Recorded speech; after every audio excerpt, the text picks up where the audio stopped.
Essequibo 95.5 FM officially commissioned, and Guyana taking all steps to improve the protection of human rights. Welcome to InfoHub. It's Wednesday, January 29. It's 32 days to general elections and 25 days to our Golden Jubilee Republic anniversary. Thank you for joining us. Great news for Guyana, this time in the telecommunications sector, as His Excellency David Granger today officially commissioned Radio Essequibo 95.5 FM. Here's our first report. Earlier today, President David Granger commissioned Radio Essequibo, the first radio station on the Essequibo coast.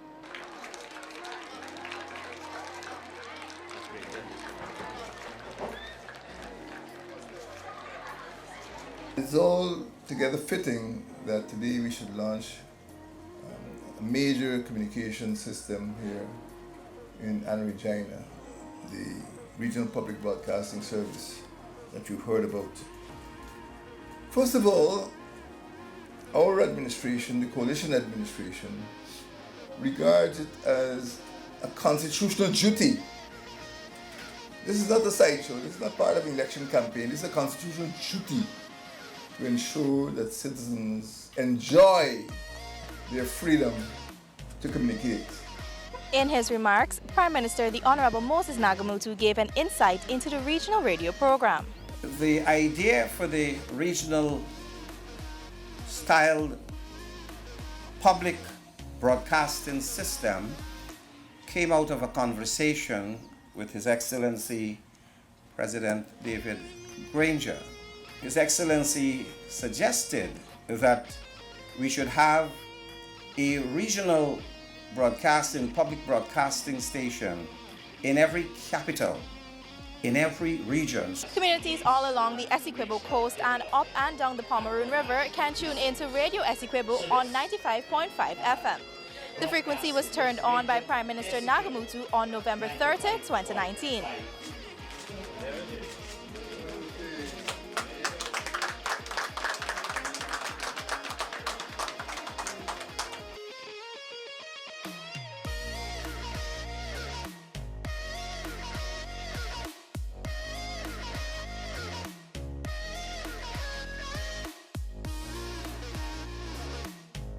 Reporting from Radio Essequibo with senior videographer Kenny Ann Bacchus and Narakan for InfoHub.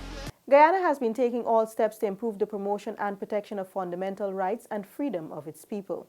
Guyana's third national report to the Universal Periodic Review Working Group was presented on Wednesday in Geneva by His Excellency Dr. Ronald D. Ford, Guyana's permanent representative to the United Nations. Guyana was among 14 countries that reported on actions taken to improve the human rights situations and the implementation of the UPR recommendations posed during their previous reviews. Guyana's last review was in 2015. The government's commitment to this process and the improvement of the human rights situation in Guyana is tangibly demonstrated in the number of achievements recorded related to the implementation of its international human rights obligations and commitments since its last review in 2015. Dr. Ford reported that Guyana remains party to all human rights treaties and considers the UPR to be a beneficial process which allows engagement with other states in the promotion and protection of the fundamental rights and freedom of its people. There are some characteristics of Guyana's context that influence Guyana's performance in implementing its UPR recommendations. I would like to highlight some of these at the outset. These are challenges related to Guyana's geographic dispersion, multicultural population, and economic and environmental vulnerability. Guyana is a small country with a population estimated at 750,000, where 90% of the people live on a strip of coastland that represents 10% of the country's landmass. The government confirmed support for the 88 recommendations and noted 55 for consultation and consideration. The national report identifies 31 recommendations as having been implemented. The remaining have been partially implemented, while others are engaging the attention of the government. For InfoHub, Alexis Rodney. The Ministry of Education says it has taken note of and condemned utterances made by a public official at a recent elections campaign meeting.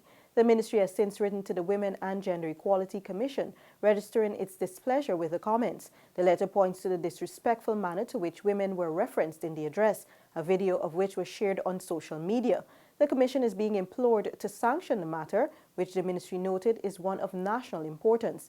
The ministry believes that such insolent campaigning is not one that should be accepted by the nation or one that the nation's children should be exposed to. The public official is being called on to publicly apologize to the people of Guyana.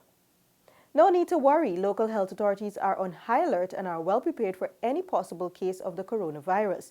The media was on Tuesday briefed during a joint media conference by the Pan-American Health Organization and the Ministry of Public Health. Minister of Public Health, the Honorable Valdo Lawrence, on Tuesday assured that the ministry would continue to cover all bases and monitor the immunization status of persons entering Guyana. The major ports of entry have all been made ready should a case enter this jurisdiction. Countries have been asked to place particular emphasis on reducing human infection, prevention of secondary transmission and international spread, and contributing to the international response through multi-sectoral communication and collaboration and active participation in increasing knowledge on the virus and the disease, as well as advancing research. The virus was identified as the cause of an outbreak of respiratory illness first detected in Wuhan province, China. The Centers for Disease Control and Prevention describe symptoms as those commonly experienced with contraction of the flu. The incubation period is believed to last between 2 and 14 days. This is a highly developing and fluid condition. What do I mean? Just having had a presentation about 2 hours ago, I came back and almost every hour we are getting new details from the WHO in Geneva. The last 2 hours, 6 more people have died. So that tells you that it is a case that is unfolding. As of Tuesday at noon, there were 4,564 confirmed cases worldwide in 14 countries, with 52 of those cases occurring outside of China. North, South, and Central America have a combined 7 confirmed cases.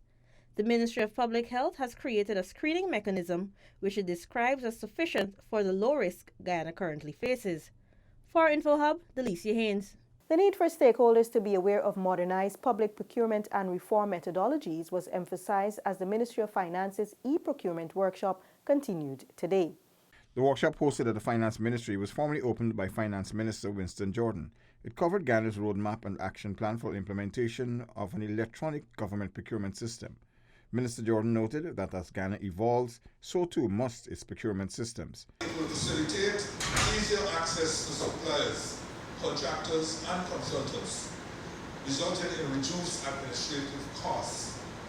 Making the country's procurement operations accessible for public scrutiny will also enhance transparency, accountability and efficiency in the procurement process. The minister recalled a 2015 IMF study titled Making Public Investment More Efficient, which indicated that on average a country loses 30% of its returns on public investments due to inefficiencies in its investment management process. Citing several examples of shoddy infrastructural work, he noted Ghana's position is similar, hence the coalition government's move to reverse this trend.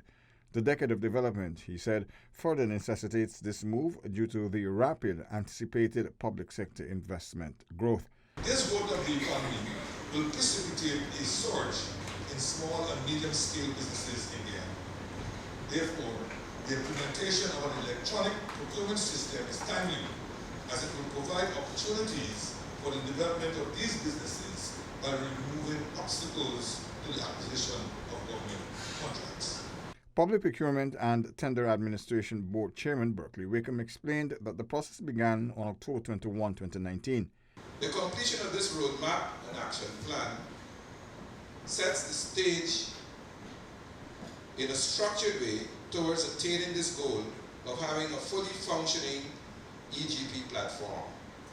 The workshop was facilitated by a Portuguese-based Inter-American Development Bank consultant, João de Almeida. The National Procurement and Tender Administration Board was established in accordance with Section 16, Chapter 1 of the Procurement Act of 2003, which came into effect in November of 2004, with the signing of the order by the then Finance Minister.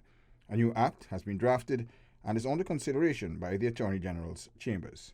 Paul McAdam for InfoHub. When the news returns, Matt Powell Marine Institute launches its first career forum and children's matrimony competitions continue in high gear. Details of these stories and more after the break. Stay with us.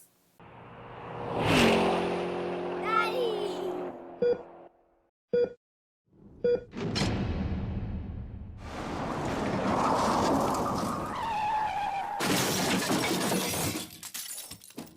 Welcome back. To keep abreast with the expanding oil and gas industry, Matt Powell Marine Institute launched its first career forum in an effort to encourage youth to take advantage of available academic opportunities. The groundbreaking event was held at Matt Powell's Marine Institute within the Critchlow Labour College. Keynote speaker Captain John Henshaw of one of the Institute's partners, Edison Shues Offshore G-Boats, said the industry is youth-focused. The rigs themselves, they are going to need marine personnel. They're also going to need rig personnel. So those are other opportunities that are available as well. But what you guys are looking for at this point are the marine positions. Those are the ones that have the highest pay. Those are the ones that are going to have the longest longevity and the most room for upward mobility. And that's what we want to go ahead and keep in mind. This is a very upwardly mobile industry, and you can be a part of that. Noting the industry is self-promoting, Guyanese youth were encouraged to seize the opportunity to become skilled seafarers through the cadet program at the Matt Powell Marine Institute.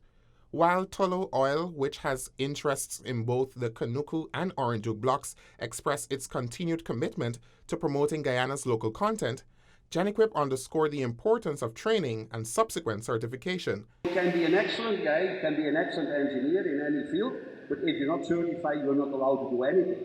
So the key is certification, and I'm sure that Matt Powell will get you certified and make you a very successful person in the field of marine. Total Tech is also one of the 20-year-old Marine Institute's partners. Shaquille Bourne for InfoHub.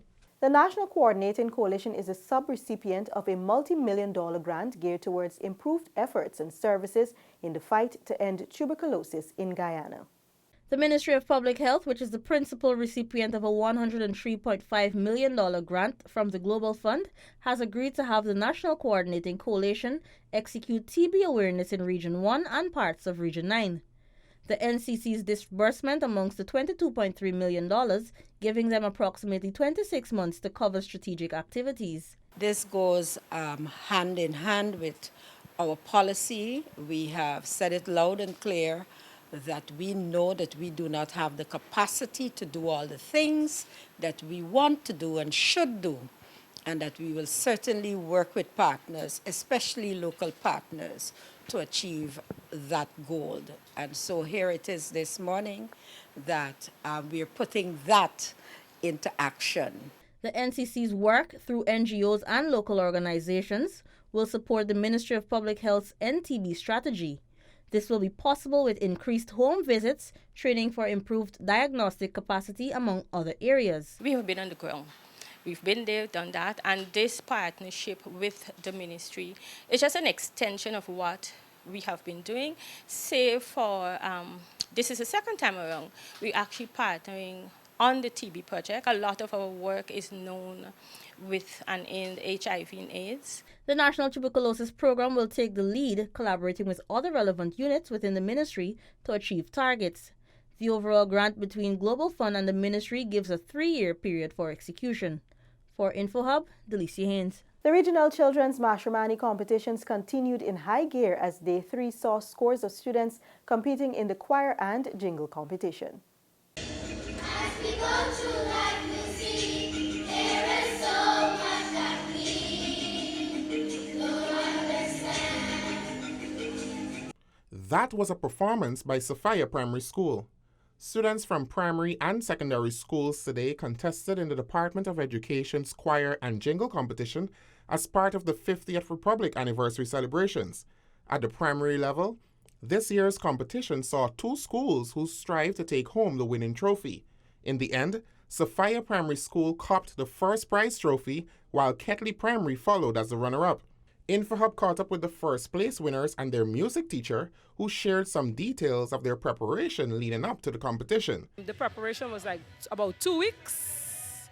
We needed more time, but they were hyped about it. As I said, they were doing the song from Lion King, and because it was child-centered and they loved the song, they wanted to practice and they wanted to sing that over and over. We work on our voice training. We also work on a little movement. I talk to them about feeling the song, understanding what it is about, and moving accordingly. 10-year-old Akila Nurse reflected on her solo performance. I think I feel great, kind of great, but I was so shocked and excited when I went on the stage. I love the part that I sang because in first place I like to sing, and at my church I will perform and I sing. But I like the song. I think everyone likes the song. There's so much I must be. Can I still just be me? The way I am. The competition continues on Thursday with secondary schools displaying masquerade dances, and on Friday for the much-anticipated physical display and costume contest. The Golden Jubilee Mashramani is being celebrated under the theme Guyana Together, Reflect, Celebrate, Transform. Shaquille Bourne for InfoHub. As we prepare for Elections Day on March 2, if you haven't done so as yet, check to ensure your name is on the revised list of electors. Voting is your democratic right. That's all for today. Connect with us on all our social media platforms, including WhatsApp, Facebook, YouTube, and Instagram. Much more news is on our website, dpi.gov.gy. Your bridge and weather reports are up next. Goodbye for now.